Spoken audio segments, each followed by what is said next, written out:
Welcome back to our channel. இன்னைக்கு நம்ம UPSC toppers answer copy அனாலிசிஸ்ல all India rank 1 UPSC 2024 Shakti துபேயோட answer ரைட்டிங்கை பார்க்க போறோம். ஸோ டைரக்டா கொஸ்டின் உள்ளார போயிடலாம். Examine the impact of political attitude on ethical governance, how a balanced political attitude can bring more good governance. இது வந்து 10 மார்க்கர் கொஸ்டினாக கேட்டிருக்காங்க. கொஸ்டின்ல 2 காம்பனன்ட் இருக்கு. 10 மார்க் கொஸ்டின்ன்றதுனால நம்மளுக்கு 2 பேஜ் தான் மேக்ஸிமம் எக்ஸாம்ல கொடுப்பாங்க. அதை இந்த டாப்பர் எஃபெக்டிவா யூட்டிலைஸ் பண்ணியிருக்கிறாங்க. சரி, இந்த பர்டிகுலர் கொஸ்டின் பொறுத்த வரைக்கும் ஜிஎஸ் பேப்பர் 4 சிலபஸ் காம்பனன்ட்ல எத்திக்ஸ்ல வந்துட்டு பார்த்தீங்கன்னா மெயின்ஸ் எக்ஸாமினேஷன்ல 2 செக்ஷன் இருக்கு. Section A, section B. இந்த பர்டிகுலர் கொஸ்டின் வந்துட்டு செக்ஷன் ஏல இருக்கிற தியரி காம்பனன்ட்ல இருந்து கேட்கப்பட்ட கேள்வி.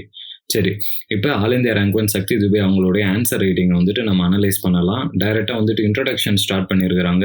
இன்ட்ரடக்ஷன்லேயே வந்துட்டு க்ளீனாக வந்துட்டு வென் டயக்ராம் பேஸ்ட் அப்ரோச் வந்து கொண்டுட்டு வந்திருக்கிறாங்க. அந்த டயக்ராமுக்கு ஆஃப் மார்க் ஈஸியாக இவங்களுக்கு கிடைச்சிரும். சரி, இன்ட்ரடக்ஷனுமே ஷார்ட் அண்ட் கிறிஸ்பாக 3 லைன்ஸில் எழுதியிருக்கிறாங்க. Followed by body of the answer subheading அப்ரோச்சில் பண்ணியிருக்கிறாங்க. சப்ஹெட்டிங் பொறுத்த வரைக்கும் பார்த்தீங்கன்னா ஓவரால் வந்துட்டு first major subheading impact of political attitude first topic address பண்ணிட்டாங்க. தென் வந்துட்டு செகண்ட் மேஜர் காம்பனன்ட்ல இதுல வந்துட்டு இம்பாக்ட்னு கேட்டிருக்கிறதுனால அதோட பாசிட்டிவ் நெகட்டிவ் அது ரெண்டுத்தையுமே வந்துட்டு அட்ரஸ் பண்ணியிருக்கிறாங்க. தென் தேர்ட் மேஜர் காம்பனன்ட்ல வந்துட்டு பாத்தீங்கன்னா இந்த கொஸ்டின்ல இருக்கிற second major component of the question வந்துட்டு எப்படி வந்துட்டு balanced political attitude good governance எடுத்துட்டு வருது அப்படின்றத வந்து அட்ரஸ் பண்ணியிருக்கிறாங்க. Followed by conclusion.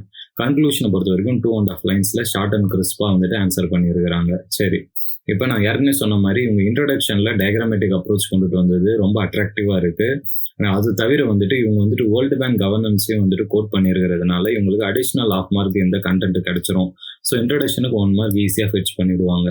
கன்க்ளூஷனை பொறுத்த வரைக்கும் ஜஸ்ட் சம்மரைஸ் மட்டும் தான் பண்ணியிருக்கிறதுனால இவங்களுக்கு ஆஃப் ஏ மார்க் தான் கிடைக்கும்.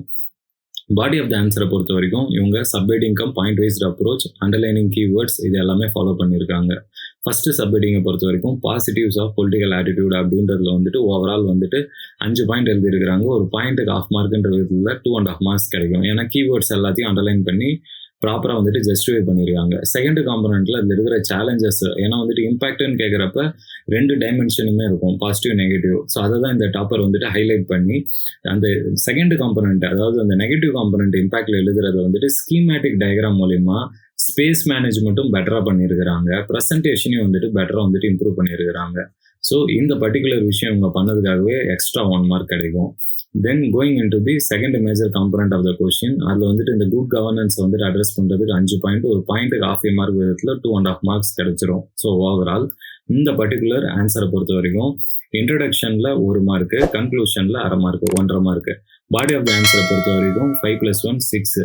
ஸோ ஓவரால் வந்து பார்த்தீங்கன்னா இந்த பர்டிகுலர் ஆன்சரில் இந்த டாப்பர் வந்துட்டு 10 மார்க்குக்கு வந்துட்டு 7.5 மார்க் ஃபெச் பண்ணியிருக்காங்க. யூபிஎஸ்சிலையுமே வந்துட்டு இது one of the highest mark. ஏன்னா எத்திக்ஸ் தியரி காம்பனன்ட்ல இவ்வளோதான் நம்மளால மேக்ஸிமம் ஃபெச் பண்ண முடியும். சரி, என்ன இம்பார்ட்டன்ட் லேர்னிங்ஸ் நம்ம இந்த டாப்பர்ல இருந்து கற்றுக்கலாம் அப்படின்னு பார்த்தீங்கன்னா வெரைட்டிஸ் ஆஃப் டயக்ராம்ஸ் நம்ம ஆன்சர்ல கொண்டுட்டு வரணும். எத்திக்ஸ்லையுமே தியரி காம்பனன்ட்ல டயக்ராம் வரைய முடியும் அப்படின்னா இந்த மாதிரி Venn diagram, schematic diagram, keywords underline பண்ணுறது, கேட்கக்கூடிய கொஸ்டின் வந்துட்டு எக்ஸாமின் இம்பாக்ட் அப்படின்னு கேட்குறப்ப அதில் இருக்கிற பாசிட்டிவ் நெகட்டிவ் இம்பாக்ட் ரெண்டுத்தையுமே வந்துட்டு பெட்டராக வந்துட்டு நம்ம அட்ரஸ் பண்ணி ஹோலிஸ்டிக்காக கொஸ்டினை வந்துட்டு அட்ரஸ் பண்ணுறது, இந்த விஷயம்லாம் லேர்ன் பண்ணிக்கலாம். இவங்களுடைய மார்க்கை பொறுத்த வரைக்குமே ஜிஎஸ் பேப்பர் 4ல அவுட் ஆஃப் 250 141 மார்க்ஸ் எடுத்திருக்காங்க. அது one of the highest mark in ethics. So all India rank 1 Shakti துபேட்ட இருந்து நம்ம லேர்ன் பண்ண முக்கியமான விஷயம் என்ன இன்னைக்கு வீடியோவில் அப்படின்னு பார்த்தீங்கன்னா structure of the answer ethics theory காம்பனன்ட்ல ரொம்ப முக்கியம். அதுலேயுமே வந்துட்டு இன்ட்ரடக்ஷன், பாடி அண்ட் கன்க்ளூஷன் ப்ராப்பராக நம்ம போட்டு எழுதணும். இன்ட்ரடக்ஷன் அண்ட் கன்க்ளூஷன் 3 to 3.5 லைன்ஸ்ல எழுதிடலாம். Body of the answer subheading cum point wise ஃபார்மேட்ல மெயின்டைன் பண்ணிக்கலாம். அண்ட் எங்கெல்லாம் பாசிபிளோ அங்கெல்லாம் ஸ்கீமேட்டிக் டயக்ராம், வென் டயக்ராம் நம்ம கிரியேட்டிவாக கொண்டுட்டு வரணும். அப்புறம் கொஸ்டினை கேட்கக்கூடியதை முடிஞ்ச அளவு அந்த டெர்மினாலஜிஸ் மாதிரி இம்பாக்ட் அப்படின்னு கேட்குறாங்க, அதை எக்ஸாமின் பண்ண சொல்கிறாங்கன்னா அதில் இருக்கிற பாசிட்டிவ் நெகட்டிவ் டைமென்ஷன் ரெண்டுத்தையுமே அட்ரஸ் பண்ணணும். அப்போ தான் வந்துட்டு நம்ம ஆன்சரை வந்துட்டு கரெக்டாக கம்ப்ளீட் மேனரில் எழுதியிருக்கிறோம் அப்படின்றது புரிஞ்சுக்க முடியும். ஸோ இந்த விஷயங்களை நம்மளுமே இன்கார்பரேட் பண்ணால் ஜிஎஸ் பேப்பர் ஒரு எத்திக்ஸில் இருக்கிற தியரி காம்பனன்ட்ல மேக்ஸிமம் மார்க் ஃபெச் பண்ண முடியும். இந்த மாதிரி நிறைய வீடியோஸ் தெரிஞ்சுக்க நம்ம சேனலை மறக்காமல் சப்ஸ்கிரைப் பண்ணுங்கள். Thank you students.